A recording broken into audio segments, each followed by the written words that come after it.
வணக்கம். சீதாஸ் பேஜஸ் திரைப்படத்தை பரிந்துரை செய்து ரொம்ப நாள் ஆயிடுச்சு. இது நான் முன்னாடியே பார்த்துருக்கணும். என்னுடைய ஐ இன்ஃபெக்ஷன் அந்த மாதிரி காரணங்கள்னால என்னால் போக முடியல வெளியில்.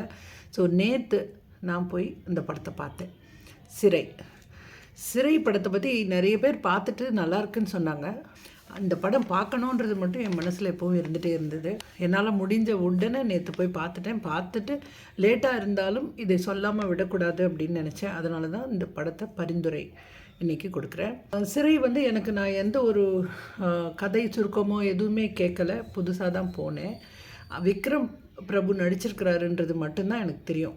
படம் போகும்போது என்னாச்சுன்னா, ஃபஸ்ட்டு ஒரு ஷாக் மாதிரி தான் இருந்தது. எடுத்த உடனே ஒரு மாதிரி நேச்சுரலாக ஒரு சாதாரண ஒரு சின்ன கதையை ரொம்ப அழகாக இன்ட்ரெஸ்டிங்காக அப்படியே போயிட்டே இருக்குது. நீங்கள் எங்கேயுமே ஒரு லேக் அப்படின்றது எங்கேயுமே இல்லை. இது நான் இந்த படத்தினுடைய சிறப்புகளாக இதெல்லாம் பார்க்குறேன். நல்ல கதை, நல்ல ஸ்கிரிப்டு, அது வெல் எக்ஸிக்யூட்டட் எல்லாமே இருந்திருக்கு இதில் அப்படின்னு தான் நான் சொல்லுவேன். இல்லைன்னா ஆக்டர்ஸ் சாய்ஸ் கூட பார்த்திங்கன்னா விக்ரம் பிரபு மட்டும் ரொம்ப வெல் நோன் ஃபேஸு, மற்றவங்கெல்லாம் ரொம்ப நோன் ஃபேஸஸ் கிடையாது. நிறைய பேர் புதுசாக கூட இருப்பாங்கன்னு நினைக்கிறேன். டைரக்டரே புதுசு தான். சுரேஷ் ராஜகுமாரி ஃபஸ்ட்டு படம் அப்படின்னு சொன்னாங்க. நல்லா பண்ணியிருக்கார். ஃபஸ்ட்டு படம்னு நம்மளால் சொல்லவே முடியாத அளவுக்கு தான் ரொம்ப நல்லா பண்ணியிருக்காரு. ஸோ விக்ரம் பிரபு நம்ம சொல்ல வேணாம், இப்போது ரொம்பவே நல்லா மெருகேறிட்டே வராரு. அவர் சிவாஜி சாருக்கு ஒரு பெருமையை தான் சேர்த்துருக்காரு இந்த மாதிரி படங்களில் நடிக்கிறதுனால அப்படின்னு தான் நான் சொல்லுவேன். ரொம்ப அலட்டிக்காத ஒரு டீசெண்டான நடிப்பு. அதாவது ஒரு பெரிய ஆஃபீஸர் கூட கிடையாது, அவர் ஒரு ஏட்டு. அந்த ஏட்டுக்கு எவ்வளோ கொடுக்கணுமோ அதை தான் கொடுத்துருக்காரு அவர். ஃபஸ்ட்டு இந்த கதை சுருக்கம் அப்படின்னு எடுத்துட்டிங்கன்னா, ஒரு சின்ன கதை. ஒரு ஏட்டு வேலூர் சிறையிலிருந்து சிவகங்கை கோர்ட்டுக்கு கூட்டிகிட்டு போகணும். ஒரு சிறை கைதியை எஸ்கார்ட் பண்ணி கூட்டிகிட்டு போகிற வழியில் மிஸ் பண்ணிடுறாங்க பஸ்ஸை. அந்த கைதி காணாமல் போயிடுறாரு. ரொம்ப பதட்டப்படுறாங்க, கண்டுபிடிச்சிட்டு வேறு ஒரு வண்டியில் ட்ராவல் பண்ணும்பொழுது தான் அந்த பையனுடைய கதையை அவர் கேட்குறாரு. அவன் ஒரு முஸ்லீம் பையன். அந்த பையன் அவன் கொலை குற்றவாளி. நீ இவ்வளோ நல்ல பையனாக இருக்கே, எப்படி நீ கொலை பண்ண அப்படின்னு கேட்க போய் அவனுடைய கதையெல்லாம் அவன் சொல்கிறான். 5 வருஷமாக இவன் ஜாமீனும் இல்லாமல் சிறையில் தொடர்ந்து இருந்துட்டுருக்கான். ஸோ இவன் காதலித்த பொண்ணு இவனை எப்போல்லாம் வாய்தா போடுறாங்களோ அப்போல்லாம் அந்த பொண்ணு பார்த்துட்டு போகுது. இவ்வளோ தான் இது நடந்துகிட்ருக்குது. 5 வருஷமாக நடந்துகிட்ருக்குது. இவன் இப்போது கோர்ட்டுக்கு போய் கோர்ட்டு ஜட்ஜுக்கிட்ட போகும்போது இதுவும் எங்கே வாய்தா ஆகிடுமோ அப்படின்ற ஒரு பதட்டத்தில் இந்த ஏட்டு இவனுக்கு உதவி நீ ஜட்ஜுக்கிட்ட போய் இப்படி பேசு அப்படின்லாம் சொல்லி கொடுத்துருப்பாரு. அது மாதிரி போய் பேசி அவன் கன்வின்ஸ் பண்ணி அவர் உன்னை விடுதலை பண்ணிடுறேன் அப்படின்ற மாதிரி சொல்லுவார். இது அதுக்கப்புறம் கொஞ்சம் சில மாற்றங்கள் இருக்குது. அவர் விடுதலை செய்யப்பட்டாரா, திருப்பி அவங்க 2 பேரும் சேர்ந்தாங்களா, அதெல்லாம் நான் சொல்லலை. ஸோ இதில் முஸ்லீம் அப்படின்றதுனால ஒரு பார்வை நமக்கு இருக்குது. அதை ரொம்ப அழுத்தமாக அந்த இன்ஸ்பெக்டர் மூலமாக அவர் சொல்ல வச்சுருக்கிறார். அது ரொம்ப நல்லா இருந்தது. அதை தவிர முஸ்லீம் பாகுபாடு இங்கே ரொம்ப பெருசாக ஒரு பெரிய சர்ச்சை அந்த மாதிரிலாம் கொண்டு போகல. நேச்சுரலாக அப்படியே கொண்டு போயிருக்காங்க. ஆக்டர்ஸ் எல்லாம் ரொம்ப ஆப்டாக இருந்தது. விக்ரம் பிரபு முதல் கொண்டு எல்லா ஆக்டர்ஸுமே அவங்க சீனியர் ஆஃபீஸர்ஸ், ரிட்டையர் ஆக போகிற ஆஃபீஸர்ஸ், இவருக்கு கீழே இருக்கிற கான்ஸ்டபிள்ஸு எல்லாருமே பக்காவாக செலக்ட் பண்ணியிருக்காங்க. இது கதை அண்ட் ஸ்க்ரீன் ப்ளே ரைட்டர் அப்படின்றது தமிழ் அப்படின்னு சொன்னாங்க. ஸ்கிரிப்ட் ரைட்டர் 2 பேரும், இவர் சுரேஷ் ராஜ்குமாரியும் இவங்க 2 பேரும் அப்படின்னு சொன்னாங்க. தமிழ் ஏற்கனவே அவர் டானாக்காரன் பண்ணவர் அப்படின்னு சொன்னாங்க. ஸோ இது தமிழ் சினிமாவில் எனக்கு இருக்கிற ஒரு பெரிய குறை என்னென்னா, அந்த போலீஸ் ஹிரார்கியெல்லாம் தெரிஞ்சிக்காமல் அந்த யூனிஃபார்மில் என்ன இருக்கணும், எத்தனை ஸ்டார் இருக்கணும், யாருக்கு கீழே யாருக்கு ஈக்குவல் யார், அப்படிலாம் ஒரு ரொம்ப ஆராய்ச்சி பண்ணாமல் போலீஸ்னு அப்படியே எடுத்துகிட்டு போயிடுறாங்க அப்படின்ற ஒரு வருத்தம் இருந்தது. இங்கே ஒரு நல்ல வெல் ரிசர்ச்டு இதெல்லாம் தெரிஞ்ச ஒரு ஆள் தான் அவர் பண்ணியிருக்காருன்றது நல்லா தெரியுது. ரொம்ப நீட்டாக இருந்தது அதெல்லாம்.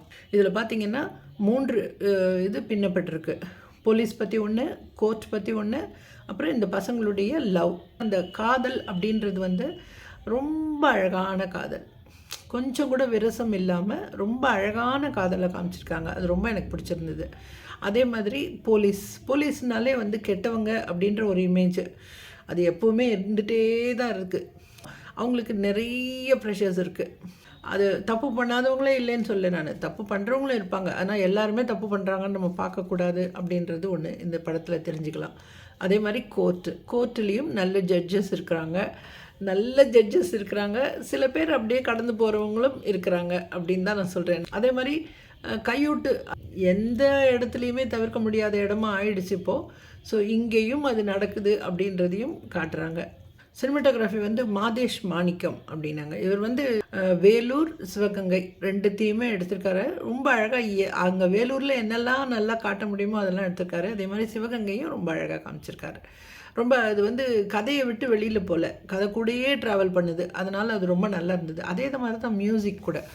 ஜஸ்டின் பிரபாகர் அவர் வந்து இதுக்கு தேவையான மியூசிக் தான் கொடுத்துருக்காரு. எக்ஸ்ட்ராவாக ரொம்ப கொடுக்கல. நம்ம வந்து டிஸ்டர்ப் பண்ணல, கதையை எங்கேயும் டிஸ்டர்ப் பண்ணல அந்த மியூசிக். ஃபிலமின் ராஜ் அது அவன் எடிட்டிங்கும் எந்த ஒரு குறையும் சொல்ல முடியாத அளவுக்கு தான் இருந்தது. இதில் நடித்தவங்கன்னு பார்த்தீங்கன்னா விக்ரம் பிரபு, நான் சொல்லிட்டேன், அது நோ வண்டர், அவர் ரொம்ப நல்லா பண்ணிகிட்ருக்காரு. அதே வரிசையில் தான் இது ரொம்ப அழகாக பண்ணியிருக்காரு. எஸ்எஸ் லலித்குமார் ப்ரொடியூசர், அவருடைய சன் தான் இதில் வந்து நடிச்சிருக்கிறார். எல்கே அக்ஷய் குமார் அப்படின்னு அவங்க சன் தான் நடிச்சிருக்காரு. ரொம்ப நல்லா பண்ணியிருக்காரு. ரொம்ப எல்லா எமோஷன்ஸுமே காட்ட வேண்டிய ஒரு படமாக இருக்குது. இது எல்லாமே ரொம்ப அழகாக பண்ணியிருக்காரு, எல்லாம் லிமிட்டாக பண்ணியிருக்காரு. அப்புறம் சுஷ்மிதா அண்ட் அனிஷ்மா ரெண்டு பேருமே அவங்க ரோல் ரொம்ப அழகாக சூப்பராக பண்ணியிருக்காங்க. ஸோ இவ்வளவு தான், நமக்கு தெரியாத ஆக்டர்ஸ் தான் இருக்காங்க, ஆனால் எல்லாருமே பர்ஃபெக்டாக பண்ணியிருக்கிறாங்க. இந்த கதை வந்து கமர்ஷியல் கதைன்னே நீங்கள் வச்சுக்கலாம். நல்லா ஃபாஸ்ட்டாக போகுது, எங்கேயுமே லேக் கிடையாது. ஃபைட்டிங் இருக்கா? எஸ், ஃபைட்டிங் இருக்குது. அந்த ஃபைட்டிங்கும் ரொம்ப நேச்சுரலாக இருக்குது, ரொம்ப நல்லாயிருக்கு.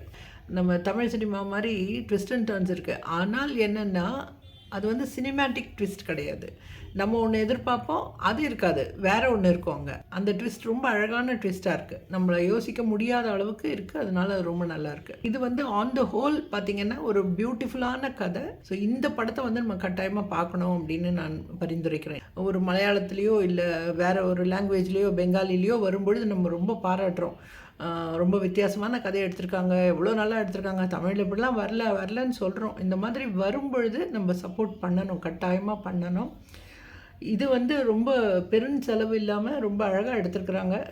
இந்த மாதிரி படங்கள் நிறைய வெற்றி அடையணும், அப்போ தான் இந்த மாதிரி படங்கள் நிறைய வரும், நிறைய டிரெக்டர்ஸ், நிறைய ஆக்டர்ஸ் எல்லாம் நமக்கு கிடைப்பாங்க அப்படின்னு நான் சொல்லிக்க விரும்புகிறேன். ஸோ இந்த படத்தை கட்டாயமாக எல்லோரும் போய் பாருங்கள். சிறை ஒரு அற்புதமான படம்.